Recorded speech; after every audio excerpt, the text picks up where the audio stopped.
Hello everyone, it's Skill here from the Grim Reapers. Today I'll be completing my first ever carrier trap whilst flying in the Doff Reality P6 motion platform. I'll warn you now, it's not pretty, but before we get to that, let's have a quick look at how I updated my P6 motion rig to let me give this a try. Up until now, I've really only been using the P6 for rotary wing aircraft.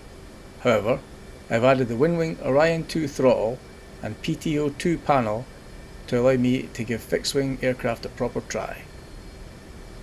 These additions, along with a little bit of tinkering to allow me to quickly swap over my Total Controls Apache panels for my Winwing F18 MIP, meant we were ready to go.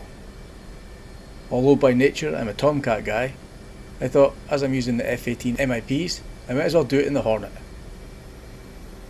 It's been a long time since I flew modern fixed wing in DCS, let alone tried some carrier operations, but what could possibly go wrong, right? I set up a simple mission to show off the P6 in action, taxi to the cat, launch, fly away a wee bit and return to trap. As well as using the P6 motion platform, I am also using the Next Level Racing HF8 Pro haptic feedback seat pad and the rumble functions on the Winwing throttle grips and stick to get all the feedback. As always, I'm flying in VR using the Pimax Crystal Super, which I still think is the best headset available for flight simulation. As the mission starts, the first thing I noticed when taxiing on the carrier, as well as the rumbling of the tyres over the deck, was the feeling of acceleration and deceleration that the P6 can provide by using a combination of the surge and pitch axis. Obviously you can see that the yaw axis is also in motion when using the nose wheel steering to give the feeling of those turns too.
You can feel the clunking of the launch bar rolling over the shuttle and the jolt when you throttle up to take up tension.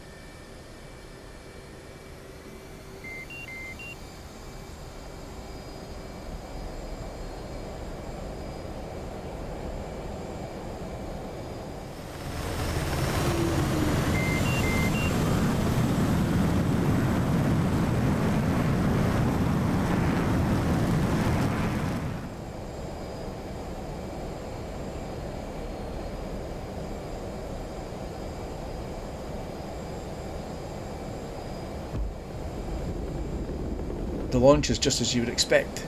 I must admit, it feels awesome.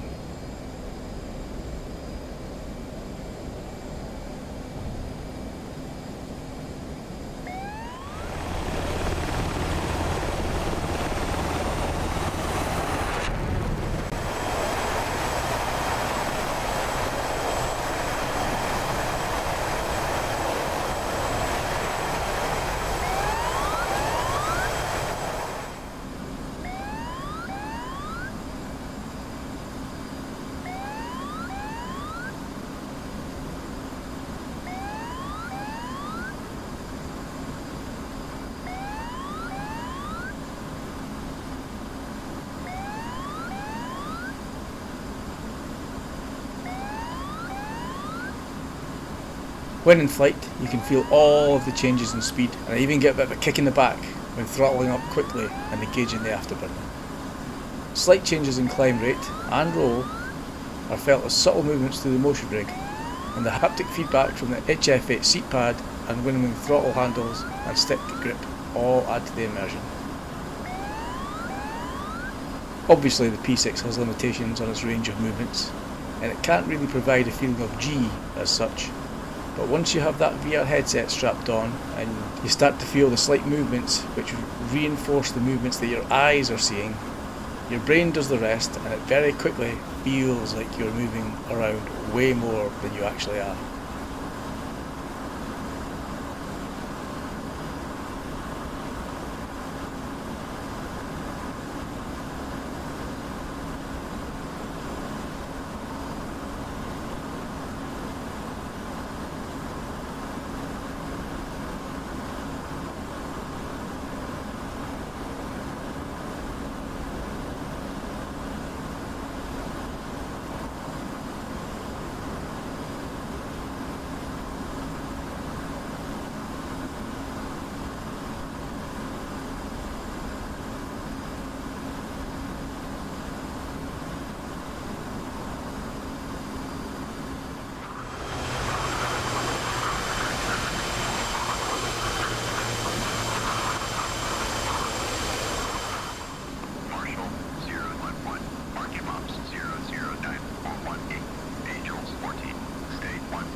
All of these movements take quite a bit of getting used to, and you'll see on my final approach to the carrier that all of the slight throttle adjustments to keep on speed translate to quite a lot of movement from the P6 as it attempts, quite successfully, to give the feelings of acceleration and deceleration.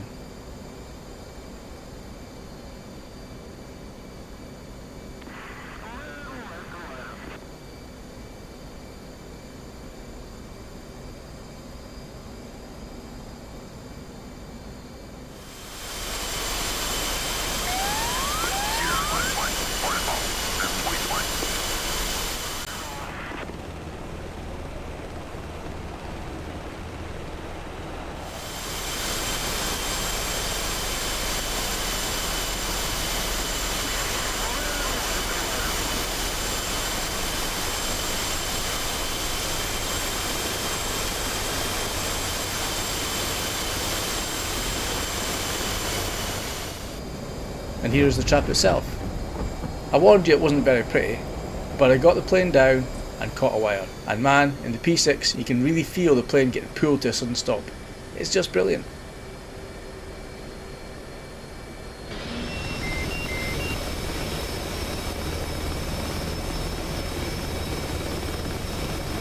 Once you're in VR, especially with the Crystal Super's amazing visuals, the motion of the P6, along with all the other haptic feedback, just engulfs your senses.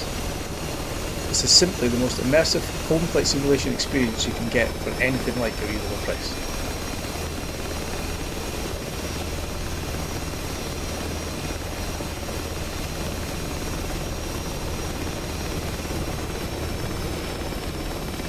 Well, thank you all for taking the time to watch this video, and I'll catch you later.